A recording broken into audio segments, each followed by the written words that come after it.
Hey guys, I was always talking about CATW है CATW यो CATW त्यो हैन आज चाहिँ अब एकदम खुसी कुरा के छ भन्दाखेरि I have the whole band with us है अहिले राइट नाउ सरोज यहाँ छ behind the scene he is working out है बिहाइन्ड द सिन यहाँ सरोज छ and we have a beautiful band CATW आज चाहिँ हामी CATW सँग कुरा गर्छ है so hope you will enjoy this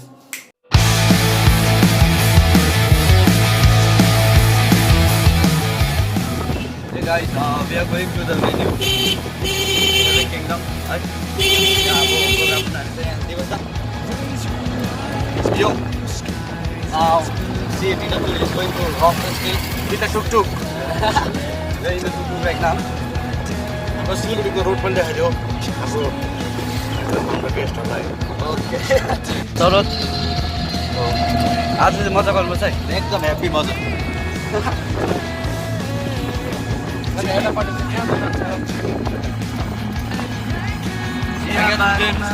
got Luzin and Shakilda is coming in another tuk-tuk.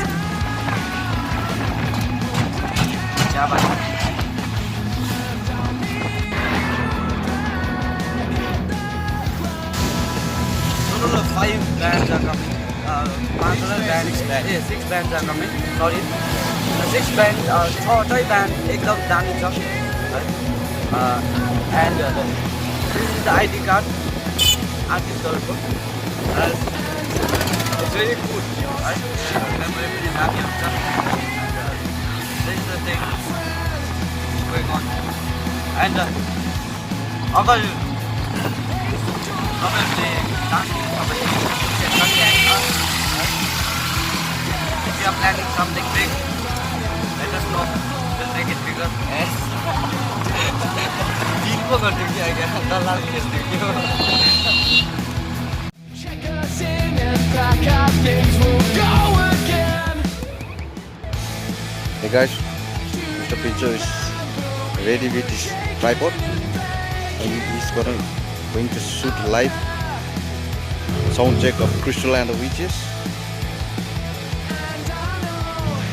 Busy?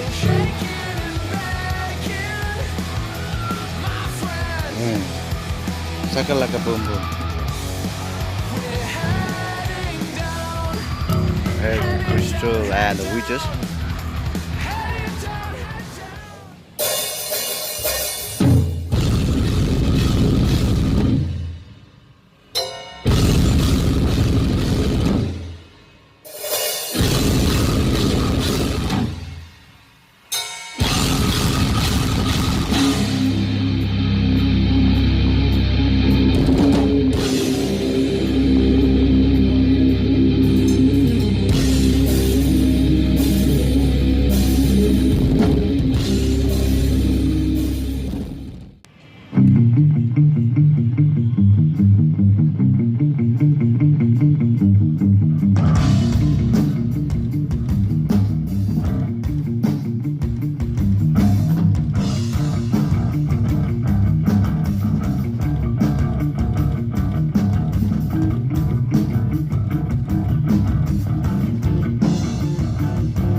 सबैजना थाकेर after the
He came with the idea. Actually, we were very kind of very clear about the kind of music we wanted to play. So he said, "Crystal sounds good because it's very clear." Right? And since we play metal, so we added the word witches. So that's Crystal and Witches. Okay, it's a beautiful story behind that name, होइन? So anyways, इन्ट्रोडक्सनको खास जरुरी त थिएन, तर भए पनि my viewers would love to hear about you, है? So यहाँबाट स्टार्ट गरौँ. Hello, myself Sakhil. I play guitar for the Crystal and Witches band. Hello, it's Tenzing. I play bass. I'm Divas. I am the lead vocal and guitar player for Crystal. Now I'm the band and I play the drums.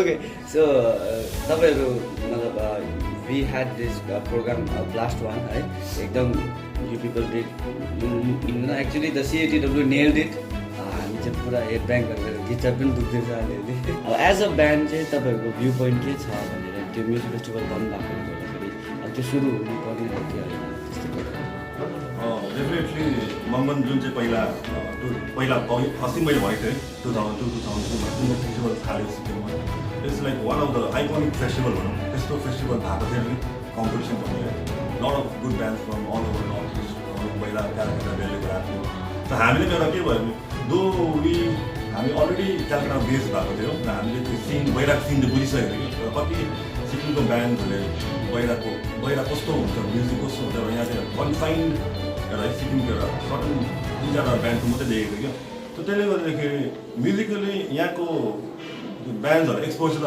पायो तर के भयो भने चाहिँ एउटा यहाँको म्युजिसियन्सहरूलाई के भयो भने चाहिँ एउटा म्युजिकको थ्रुबाट कुछ गर्न सक्दैन रहेछ है बिकज कम्पिटिसन थियो amount was good exposure was good है तर अहिले जुन चाहिँ यो मङ्गन फेस्टिभल बन्द भयो त्यसले गर्दा के हुन्छ भने अहिले हार्डली सिक्किममा सोजहरू हुँदैन क्या they are certain few pubs क्या जसले लाइभ म्युजिक प्रमोट गर्छ सो अहिले प्रायः त्यहीमै बजाउँदैछ क्या सो अहिले त कस्तो हुँदैन in terms of a band हामीलाई के हुन्छ एक दुईवटा अर्गनाइजरहरूले बाहिर बोलाउँछ सो हामी त्यहाँ बजाउँछ क्या सो यस्तो फेस्टिभलहरू पहिला सिक्किममा अझै भयो भने त राम्रो होला मङ्गन फेस्टिभल अभियसली अब होइन यो एउटा आइकोनिक फेस्टिभल थियो पहिलादेखि नै सो यो फेस्टिभल फर्केर आयो भने चाहिँ राम्रो हुन्थ्यो अगर कन्सर्न बडिज एन्ड अल डिपार्टमेन्ट्सहरू कसैले मिलेर होइन हामी सालमा एकखेप त्यो एमजी पार्कमा मिटर कार्निभल मात्रै गर्नुभन्दा why not focus on music festival that promote tourism as well not सिक्किमलाई बेला मान्छेहरूले चिन्ने भएको थियो होइन त्यो मङ्गन फेस्टिभलमा डिफ्रेन्ट स्टेट्सको ब्यान्डहरू आउँथ्यो त्यो टाइममा नै आउँथ्यो so if you can somehow bring it back that would be really nice So, spending time with you guys, it was just like spending time with my family. तपाईँहरूले हामीलाई एक्सेप्ट गर्यो एज अ फ्यामिली ब्रदरहुडमा लिनुभयो होइन and we were very lucky and we were very happy है we were excited also तपाईँहरूलाई एउटा question छ that is as a band तपाईँहरू एकदम फ्यामिली जस्तो रहेछ what is the best thing that you get being a musician together as a band त्यो best part चाहिँ के हो तपाईँहरूको मतलब कुन चाहिँ चिजले चाहिँ तपाईँलाई खुसी बनाउँछ यो as a Yeah, let's make Ben answer that. No, I get it, please. Answer the following question, it is for 10 marks. Okay, what is the best thing that you feel as a musician and together as a band? त्यही हो अब के भन्छ आफ्नो लाइफमा अरू बेला त बिजी हुन्छ म्युजिकमा बजाउँदा हो त्यही हो हामी अब म्युजिक गर्दा भेट्छ एउटा कनेक्सन हुन्छ सबैजनाको अन्त सबैजना मिलेर एउटै कुरा बनाइरहेको हुन्छ त्यो चाहिँ आफ्नै गीत होइन आफ्नै म्युजिक एउटा सबै मिलेर अब सबैजनाको ब्रेनले एकै टाइममा काम गरेको एउटै चिजको लागि काम गरिरहेको हुन्छ त्यसले गर्दा चाहिँ अब डल्लै भइरहेको अब के हुन्छ आफ्नो प्रब्लम्सहरू डल्लै बिर्सिन्छ त्यही हो म्युजिक मजा आउँछ टोटल गर्नु आई थिङ्क हामी चारजना सँगै बजाउँदा the music when we create what we create हुन्छ नि द एनर्जी द्याट फ्लोज त्यसमा नै छ हामीलाई मजा चाहिँ क्या वी लभ प्लेइङ टुगेदर अनि अब त निकै टाइम पनि भएको छ so we understand each other mentally also कतिवटा चिज नबोलिकन पनि हामीले एकअर्काको डल्लै बानी बेहोरा याद भएर पनि होला सायद कि अब यो जग्गामा यस्तो त्यो जग्गामा त्यस्तो even when we are not playing music also when we are touring also we are always cordial good relationship with each other क्या त्यो बिहाइन्ड द सिन भन्ने चाहिँ छैन हाम्रो हामी जे छ हामी चारजना अपफ्रन्ट हो we are always like this होइन अन्त आई थिङ्क एउटा ट्रान्सपेरेन्सी पाउँछ clarity where we don't have to hide things from each other where we don't have to lie things to each other क्या वेनेभर एउटा so या के हुन आँटेको छ भने यो यस्तो यस्तो छ गर्ने हो गर्दैन अनि गर्दैन simple so I think best part is playing music together creating music Okay, the last question. Many people follow you, right? तपाईँहरूको ब्यान्डलाई धेरैजनाले फलो गर्छ एन्ड इन्क्लुडिङ अस है हामी त अब त सँगसँगै हुनुहुन्छ सो पनि हेर्नु पायो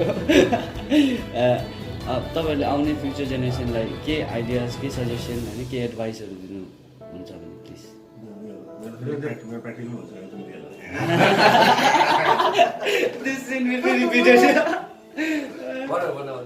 भन यता पनि भन्नु नि भन्नुहोस् न ए लास्ट पर्सनल क्वेसन हुन्छ मान्छे Mainly, अहिलेको म्युजिसियन्सहरूलाई मेनली त्यो अब they should be very clear about what kind of music उनीहरूले बनाउन चाहिन्छ है अब अहिले हेऱ्यो कतिजनाले जस्ट फर अब फेम के को लागि क्या हो आफ्नो के इन्टेन्सनले गर्दै कतिजनाले आफ्नो आफैलाई मन परेको म्युजिक नबजाएर अरूपट्टि बजाउँछ कि सो मलाई के लाग्छ भने स्टे ट्रु टु यो म्युजिक के कसैको म्युजिक बनाउँछ जस्तै हामी अब पहिलादेखि स्ट्रास बजाउँथ्यौँ दो इट्स भेरी हार्ड फर अस क्या त्यो वेन्यू सोजहरू पाउनु बट के हामीले त्यहीबाट हामी ड्रिफ्ट भएको छैन कि सो हामी म त त्यही भन्छु मतलब stay focus in the same त्यो आफ्नै एउटा इन्ट्रेस्ट ट्रु म्युजिकलाई चिन्नु ओके सकिल एउटा तपाईँलाई एउटा क्वेसन है यहाँबाट आई थिङ्क सबैभन्दा जुनियर तपाईँ हुनुहुन्छ होइन so this question is very special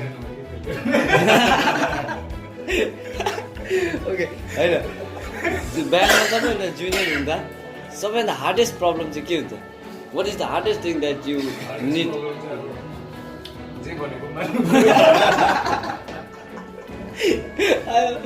पुरा काम गराउँछ तपाईँलाई